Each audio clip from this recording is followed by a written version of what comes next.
Oi, tudo bem? Eu sou Diego Fernandes, te dando as boas-vindas aqui ao meu canal. E no vídeo de hoje eu vou conversar com você sobre os melhores computadores para editar fotos agora no ano de 2024. Já vou adiantando que vai ter polêmica com o pessoal que gosta de Windows e o pessoal que gosta de Mac, mas vamos lá que daqui a pouquinho você vai entender melhor. Já aproveito também para te pedir aquela gentileza de fazer a sua inscrição aqui no meu canal, ativa também o sininho para receber a notificação de novos vídeos, de novos conteúdos que eu produzo e, no final, caso você tenha gostado, deixe o seu like. Bom, eu e você, colega de profissão, sabemos que edição de foto muitas vezes pode ser um exercício de paciência, dependendo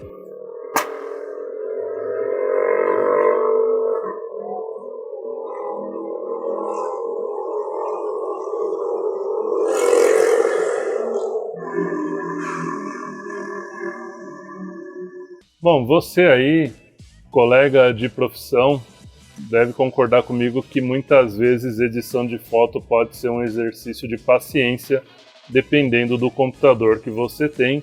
Eu confesso que por muitas vezes senti vontade de tacar o meu na parede, não o que eu tenho agora, né, mas eu já tive computadores muito ruins, só não taquei porque eu não ia ter dinheiro para comprar outro, porque eu sou pobre, porque se eu fosse muito rico já teria tacado. Com certeza, por travar, por demorar muito, e aí você tá com prazo, aí você dá um Ctrl S ali no Photoshop para salvar e a coisa não vai.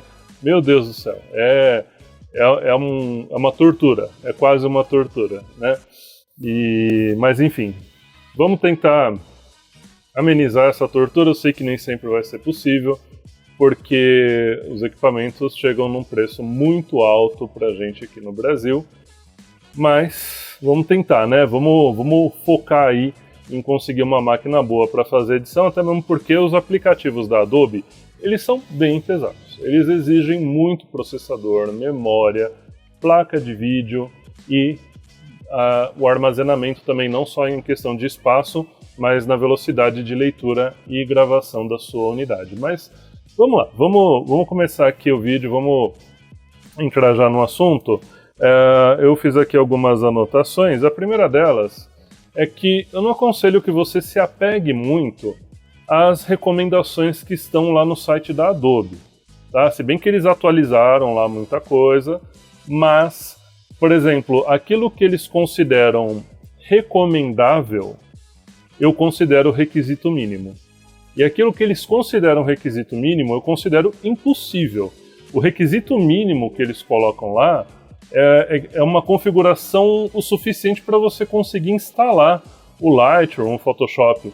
Só que entre você conseguir instalar e você conseguir editar fotos, né, ter um fluxo bom de trabalho, existe um abismo gigantesco, né? Então, que adianta só instalar e não usar. Então não se apegue muito àquilo lá. Apesar que agora eles caíram um pouco mais na real, né, das configurações mínimas. Antes eles colocavam lá 4 GB de memória. Tudo bem que eram versões mais antigas, né, dos aplicativos, mas mesmo assim, 4 GB não dá, não rola. Se você tem 4 GB aí e está editando foto, olha, te dou os parabéns, tiro o chapéu para você. Você passou 3 vezes na fila da paciência antes de nascer. Bom, então eu vou falar aqui do que eu considero os requisitos mínimos para que você tenha um pouquinho de dignidade ali na hora de editar as suas fotos, tá? Isso eu estou considerando, gente, a edição de foto nos programas da Adobe, tá? No Lightroom Classic e no Photoshop. E também estou considerando as versões mais atuais desses programas. Bom, aqui, para Windows e para Mac, nesse caso aqui dos requisitos mínimos, as configurações vão ser iguais, praticamente. Tá? O que você tiver para Windows vai servir para Mac também, desde que estejamos falando de um Mac anterior ao ano de 2020. 2020 para cá a coisa muda, eu vou falar sobre isso mais para frente, então fica nesse vídeo. Recomendo processador Intel i5 ou um AMD Ryzen 5. Frequência aí de 3.5 GHz, quanto mais recente o processador, melhor. Lembrando que aqui eu estou falando de requisito mínimo, tá? Qualquer coisa que você tiver acima disso, melhor ainda. 16 GB de memória RAM, 500 GB de espaço em disco. Se você entrar lá no site da Adobe, ele está falando, precisa ter 10 GB de espaço sobrando. Só que esses 10 GB, ele considera o espaço para que você consiga instalar. Você vai precisar instalar e vai precisar descarregar as fotos também, editar e tudo mais, né? Então seria bom você ter um espaço. Eu vou te falar que 500 GB hoje, dependendo do tipo de foto que você faz, não é nada. Eu sou retratista, faço fotografia de moda, faço books, né? Então geralmente é uma modalidade da fotografia no qual a gente não sai disparando muitos cliques e também o produto final são poucas fotos. Mas a galera aí que trabalha com evento há de concordar comigo que gera-se muito arquivo, né? Quem trabalha com casamentos e eventos no geral, você não quer perder nenhuma cena e vai clicando, e aí na pós você só deleta aquelas que você acredita que não vão servir para entregar para o seu cliente, né? Mas ainda assim o que você entrega para o seu cliente ainda é bastante, né? Tem um amigo meu fotógrafo de casamento que ele fala que dependendo do casamento ele entrega 500 fotos. Então eu já fico imaginando, se ele entrega 500, quantos cliques ele deu, né, para poder enxugar e sobrar, entre aspas, só 500. E isso vai ocupar espaço, principalmente nas câmeras mais novas, né? Se a gente falar aí, por exemplo, da série R, deixa o motoqueiro passar. Você pilota a moto? Pra que tanto barulho? Sério? Não precisa disso. Meu Deus do céu. Olha isso, o cara tá em outra cidade, o barulho tá vindo aqui. Então eu tava falando da série R, né, da Canon. Eu tive a oportunidade de, no final do ano retrasado, ainda tô tentando aceitar que chegamos em 2024, mas no final do ano retrasado, um inscrito aqui do YouTube me emprestou uma R5, né, e a R5 ela gera um arquivo gigantesco, né, então por isso que eu tô falando da série R. Então, imagina, muitas fotos e ainda cada foto é um arquivo pesado, né? Então você precisa ter uma unidade de armazenamento que vá aguentar a demanda de arquivos que você vai gerar em cada ensaio fotográfico. E aí, o último item aqui da lista é a placa de vídeo. Tá? Eu recomendo aí, para que você edite com o mínimo de dignidade, uma placa de vídeo de 3 GB. Tá gostando desse vídeo até aqui? Então, já deixa o seu like aqui embaixo, porque o conteúdo daqui pra frente só melhora.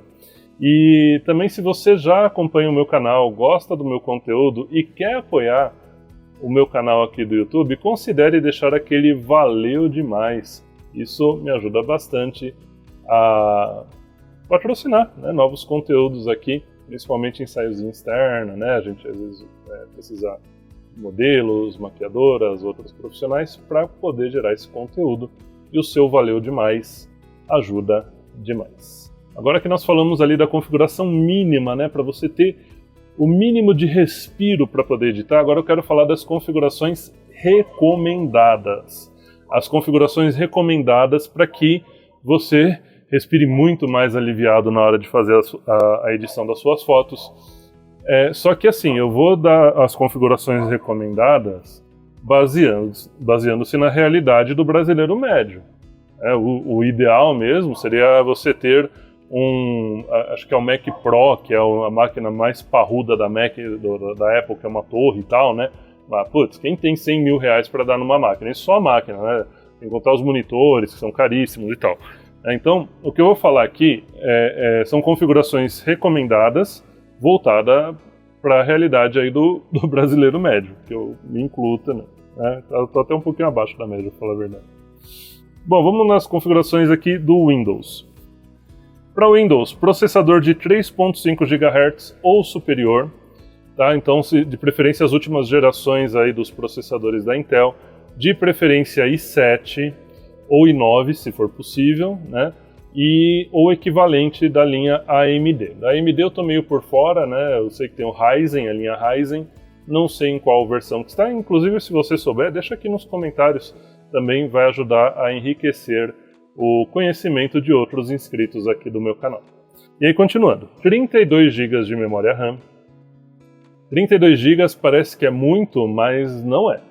Tá? Eu vejo, às vezes, eu tenho no meu computador 64 GB de RAM. E às vezes eu vou olhar lá, tá 70% ocupada, sendo usada, a memória RAM. Ou seja, isso daria mais de 32 GB, dá mais de 32 GB. Então, claro que quando você tem menos memória, o computador faz um gerenciamento para que ela não seja inteira ocupada, né? Senão trava a máquina. Mas 32 GB, pelo menos você vai ter um respiro ali para poder editar. Para mim, não sei vocês, mas para mim o que mais pega, eu tenho o hábito de gerenciar as fotos, os arquivos de fotos ali pelo Lightroom e fazer uma pré-edição por lá. E aí edição mais pesada, tipo pele, coloração, essas coisas, né, nitidez e tal, eu faço pelo Photoshop. E aí quando a gente salva pelo Photoshop, ele gera um arquivo em TIFF. E meu amigo e minha amiga, para salvar esse arquivo em TIFF demora, viu? Você dá um Ctrl S ali, vai tomar um café e volta ainda tá salvando ali. Então isso é um negócio que irrita bastante, porque você não tem o que fazer para ir mais rápido e você quer terminar rápido o seu trabalho, né? Só que você não consegue usar o seu computador enquanto o negócio está sendo processado lá. Então é um terror na nossa vida isso daí. Vamos continuar aqui. Próximo item é um SSD de 1 TB, pelo menos. Você viu que quando eu falei de requisitos mínimos, eu nem falei se era HD ou SSD. Aqui no recomendado, eu recomendo fortemente que você tenha um SSD. SSD é o dispositivo de estado sólido. Ele tem o mesmo mecanismo de um cartão de memória, então ele não tem um disco igual a um HD, e então a leitura e a gravação dele é muito mais rápida, e isso também ajuda muito no desempenho do seu computador. E por que de 1 TB?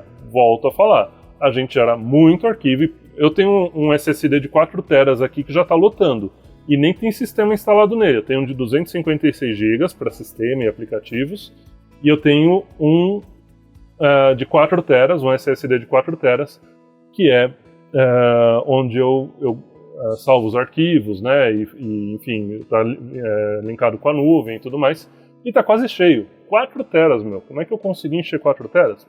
Não sei. Aliás, eu sei. Eu preciso fazer uma logística melhor dos meus arquivos ali, preciso aprender a de tempos em tempos deletar. Era para eu ter feito a limpa no final de 2023, acabei não fazendo. Né, e geralmente quando eu faço a limpa eu consigo liberar até uns 2 TB ali, só de porcaria que eu fui acumulando e esquecendo de deletar. Próximo item, recomendado, placa de vídeo de 8 GB ou superior. Por que de 8 GB? Porque uma placa de vídeo de 8 GB ela vai suportar a visualização e a exportação pela GPU. A GPU, para quem não sabe, é o gerador de gráficos, o gerador de imagens, né? Então a placa de vídeo ela vai ter um processador próprio, ela vai trabalhar para gerar imagem e consome menos processamento da máquina e menos memória da máquina também. Então se você tiver uma de 8 GB, os softwares da Adobe vão conseguir fazer esse gerenciamento, né? Existe uma compatibilidade entre os softwares da Adobe e a placa de vídeo para que o desempenho seja melhor. Agora eu vou falar de Mac, né? Para Windows, essa é a configuração mínima que eu recomendo, né? A configuração recomendada, mas claro que se você conseguir colocar 64 GB de memória, um processador i9, sei lá, 4, 8 teras, putz, vai embora, né? Melhor ainda. Vamos falar de Mac agora. Mac eu recomendo um processador M2, 16 GB de RAM. Por que eu não recomendo... É que eu não recomendo, né? Mas tá aqui como uma configuração recomendada 16 GB ao invés de 32. Se for 32, melhor, tá? Se for 64, 128, melhor. Mas com 16, no Mac o desempenho é melhor. Isso considerando que você já tem um processador M2. Tá? Porque o Mac, o que acontece? O Mac, a Apple, ela que fabrica os Macs, né? MacBook ou iMac, ela já desenvolve o hardware e o software. Então o software ele roda perfeitamente como uma luva nos computadores da Apple. Então ele não desperdiça processamento, não desperdiça memória, ele tem um gerenciamento melhor. E sem contar, isso é lenda, tá? Não sei se é real ou não, mas já ouvi muita gente falar que hoje em dia os aplicativos da Adobe eles estão sendo desenvolvidos para Mac e adaptados para Windows. Antigamente era o contrário. Aí, SSD de 1 TB, pelos mesmos motivos que eu já falei. Aliás, eu quero abrir um parênteses aqui, o Apple, pelo amor de Deus, manda uns computadores com armazenamento maior. Gente do céu, você vai olhar, pesquisar Mac, é tudo com ou HD ou SSD de 500 GB. Pô, 500 GB não dá pra nada. Vai pagar caro, mais de 10 mil reais numa máquina pra vir uma merdinha de 500 GB. Gente do céu. Não dá. Você até consegue Mac com mais espaço de armazenamento, mas aí você tem que ver nessas importadoras aí, né? O pessoal que traz lá de fora. Porque, pô, é uma mancada isso daí, né? Se paga caro pra ter pouco armazenamento, aí não, né? Só pela marca. Se for só pra ter a maçãzinha lá atrás, dane-se, né? Enfim, então, pô, a Apple podia começar a colocar uns dispositivos de armazenamento com mais espaço, até mesmo porque, principalmente no Brasil e países latino-americanos, né, a gente que é mais pobrinho, a gente, quando compra um Mac, não compra por farra, a gente compra porque realmente a gente trabalha com essa parte gráfica e a parte gráfica gera muitos arquivos pesados. Então, pô, enfim. Então vamos lá. E aí, se você, né, comprar um Mac e tal e tiver pouco armazenamento, das duas uma. Ou você manda numa autorizada e coloca um SSD maior, ou você compra um SSD externo, né? Hoje em dia até tá ok editar em SSD externo, porque a velocidade de conexão está mais rápida, né? Tem o USB 3.0, é conectada naquela porta USB tipo C, que é mais rápida e tal. E então é como se você estivesse editando os arquivos dentro do próprio computador, né? Mas na verdade você vai estar editando num dispositivo externo. Desde que seja SSD ou USB 3.0, né? Como eu falei. Vai pegar um HD externo antigão aí que não vai dar certo. O ruim é isso, né? Você vai viajar, você tem um laptop lá da Apple, por exemplo, e vai viajar, aí você tem que ficar levando SSD junto, né? Levar mais um trambolho ali junto, né? Você quer levar só o laptop. Aí você já comprou um laptop para isso. Mas enfim. E placa de vídeo, né? Também, se pudesse ser uma placa de vídeo de 8 GB, melhor ainda. E aí, o que você está achando desse vídeo até o momento? Está sendo útil para você? Está faltando alguma informação, alguma coisa que eu não falei ainda, que você gostaria que eu falasse? Coloca aqui nos comentários. E também, se você conhece mais pessoas que têm essa dúvida de qual máquina comprar, em qual computador investir, compartilhe esse vídeo. Compartilhe lá no grupo de WhatsApp ou no grupo de fotógrafos. Ajude esse vídeo a chegar a mais pessoas e essas pessoas adquirirem mais conhecimento. E, claro, esse fotógrafo que vos fala adquirir mais inscritos. E vamos continuar aqui no próximo tópico, que aí chegamos na parte da polêmica. PC ou Mac? Minha resposta é Mac. Minha opinião pessoal, tá? Quem gosta de PC usa PC. Eu prefiro Mac, apesar de usar PC. Já vou te explicar. Por que eu prefiro Mac? Há uns anos atrás eu comprei um Mac 2013, usado. Tava ruim, 8 GB de memória, um HD que já estava batendo as botas lá e tal. Mandei fazer um upgrade, coloquei 16 GB de RAM, coloquei um SSD de 1 TB. Lembrando que estamos falando de um Mac do ano de 2013. Esse ano de 2024 ele faz 11 aninhos. É um pré-adolescente já é velhinho, né? Pro universo dos computadores ele já é um senhor. E ficou fantástico. Meu, que desempenho que tem essa máquina. Uma máquina de 10 anos atrás, com um excelente desempenho. Rodei programas da Adobe, editei fotos. Edição de vídeo roda bem, só na hora de renderizar que demora. Mas para editar foto não deixa nada a desejar. E por que eu uso Windows? Porque no Mac 2013, né, o late 2013, né, no caso, ele só atualiza o iOS até a versão Catalina. E as versões mais recentes dos aplicativos da Adobe, dos softwares da Adobe, exigem o iOS na versão Big Sur. E eu já não consigo mais atualizar para o Big Sur. É um fim do mundo isso daí? Não, porque essas versões mais antigas da Adobe que tem no meu Mac, é a versão que eu já usava, que eu já resolvia meu problema antes, né? É que eu optei pelo Windows né, de usar PC, porque meu PC é um desktop, então eu mesmo atualizo, né, para quem não sabe, antes de ser fotógrafo, trabalhei 20 anos na área de TI. A polícia. Trabalhei 20 anos na área de TI, então eu mesmo faço os upgrades que eu preciso no meu PC.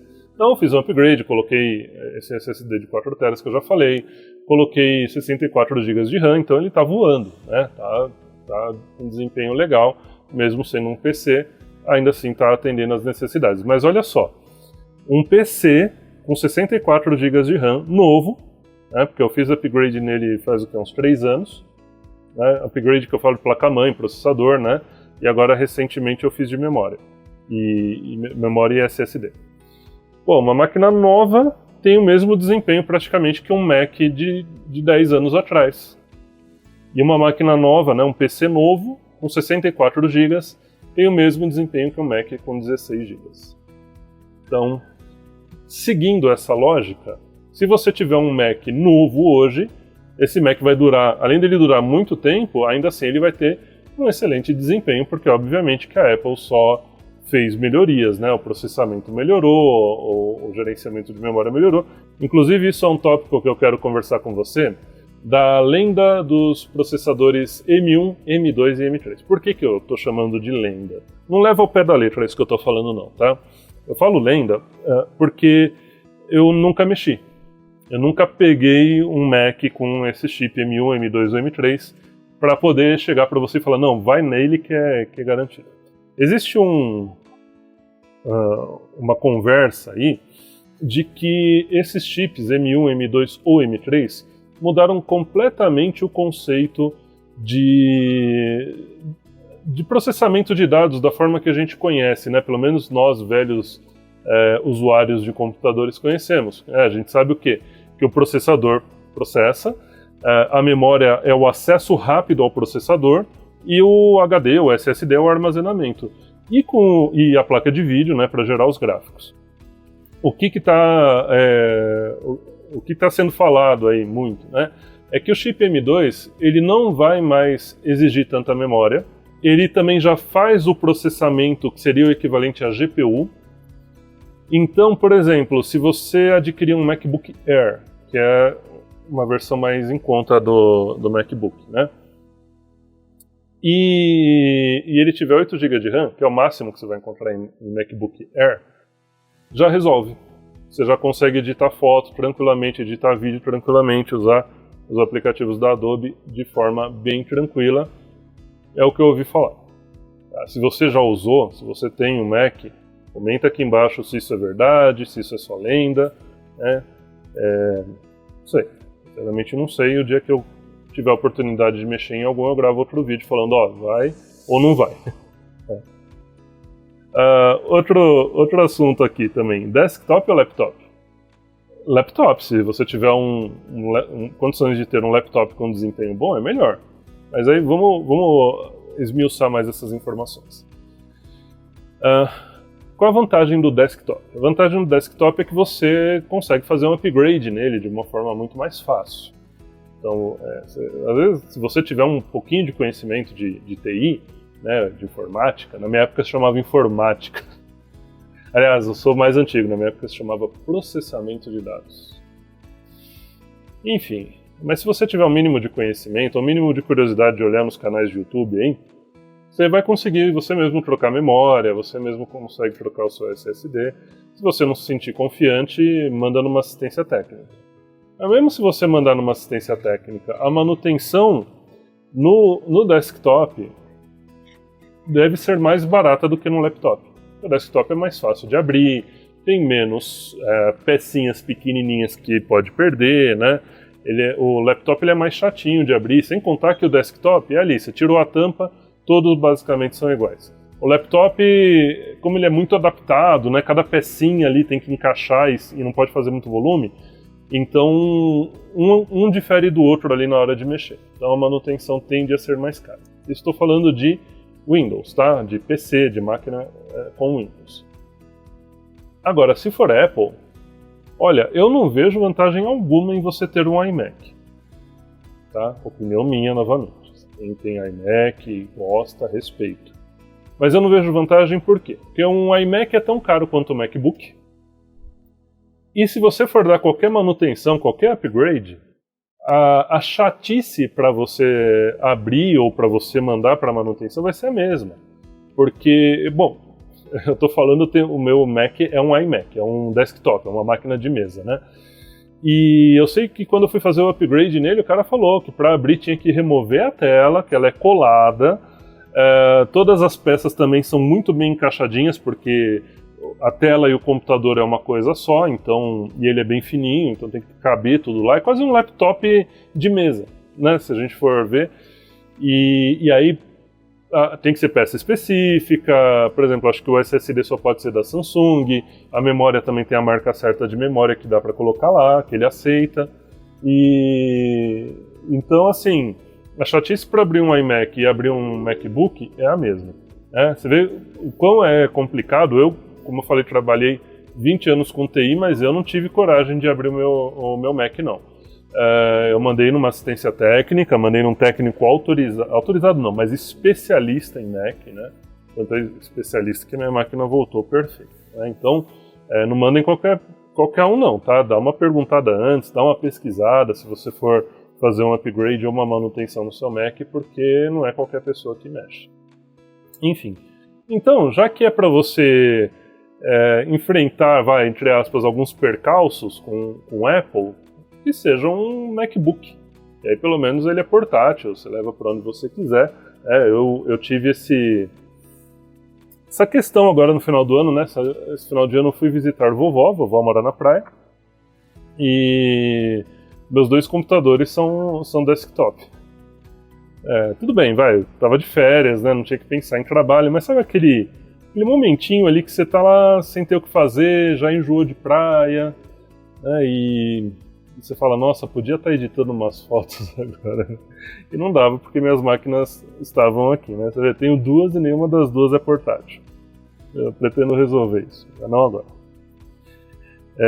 Então, o laptop tem essa vantagem. Inclusive, por falar em MacBook, claro que o mais recomendável, se for possível, é o MacBook Pro. O MacBook Pro ele já é feito, o nome já diz, Pro, né? Para quem usa ele para trabalho pesado. E eu já fiz esse trabalho para você de escolher uma configuração recomendada. Tá? Então, quem tem interesse em começar a editar as fotos no MacBook Pro ali, e ter aquele alívio, né, de poder editar sem o computador ficar lento ou travando toda hora, você pode adquirir um MacBook Pro através de um link meu exclusivo da Amazon. E esse link está aqui na descrição do vídeo. Então, se você quer já levar sua edição de foto para o próximo nível e adquirir um MacBook Pro, adquira pelo meu link exclusivo da Amazon, que está aqui embaixo. E também quero te convidar a fazer parte do clube de membros aqui do meu canal. Olha as vantagens que o clube de membros tem. Eu vou colocar lá, se já não coloquei, né, não sei quando você está assistindo esse vídeo, aulas de edição. Então vai ter aula de edição de foto gratuita, e ainda se já tiver com seu MacBook, hein? Oh, delícia! Dicas de Photoshop, tá? Algumas dicas, claro que eu vou deixar aberta aqui para todos, mas vão ter dicas que vão ser exclusivas para os membros VIP lá do canal. Aqui do canal, no caso, né? Vídeos exclusivos, e você vai ter a oportunidade de assistir o vídeo antes de todo mundo. Assim que eu postar ali, o vídeo nem fica programado, eu coloco lá, os membros VIP têm acesso no instante que eu fiz o upload do vídeo, e aí quem não é membro VIP vai assistir quando tiver programado, né? Geralmente eu posto vídeos de terça e quinta, não é algo assim religioso, né? Toda terça e toda quinta. Você vê, segunda-feira agora, da data que eu estou gravando esse vídeo, foi o lançamento do X-Nano, da Godox, e foi numa segunda-feira, então não tinha como esperar até terça, né? Então já gravei o vídeo falando sobre ele na segunda e já postei na segunda mesmo. Mas, enfim, meta 2 vezes por semana ter vídeo aqui no canal. E se você for membro VIP, você assiste antes que todo mundo. E claro, tava já me esquecendo de falar do preço. O preço é bem baixinho, R$ 7,99. Pensa, por exemplo, se você fosse adquirir um curso de Photoshop, um curso de Lightroom, quanto que você não ia gastar? né? Então, R$ 7,99 você vai ter não só aulas de edição, tá? Mas vai ter muitos vídeos de bastidores que eu só vou postar para membros do clube, ou pro clube de membros, né? Membro do clube de membros, é a mesma coisa. Dicas de iluminação, aliás, aulas de iluminação também vai ter lá. Então só vejo vantagens de você se tornar membro aqui do meu canal. E também já aproveita que você chegou até aqui e se você ainda não fez a sua inscrição, faz a sua inscrição aqui embaixo. Ativa o sininho para receber as notificações. O que mais você tem que fazer? Deixa o seu like. Você gostou desse vídeo? Ajudou você a clarear um pouco as ideias? Então deixa o seu like. E se ajudou muito, muito, muito, também considere apoiar o canal, deixando aquele valeu demais, deixa seu comentário aqui embaixo, compartilha esse vídeo com mais pessoas. E eu sempre me esqueço de pedir isso, me segue lá no bendito Instagram. É que eu não gosto do Instagram, gente, não gosto, não adianta, mas enfim, a gente tem que estar lá, né? Se a gente não tá no Instagram, a gente não existe. Me segue lá no Instagram, lá inclusive eu posto o resultado do meu trabalho com os meus clientes. Então, se você quer ver como que é o meu trabalho, as fotos já prontas, né, feitas com pós-produção, editadas e tudo mais, me segue lá no Instagram, tá aqui embaixo o Instagram escrito, né, o meu @, e também, se você não quiser digitar, é mais fácil você descer aqui na descrição desse vídeo e clicar no link direto que eu vou deixar aqui também para você me seguir lá. Dito isso, eu desejo a você bons jobs, felicidades nesse ano de 2024, seja um ano bom para todos nós, um forte abraço e, claro, nunca deixe de fotografar e também nunca deixe de digitar.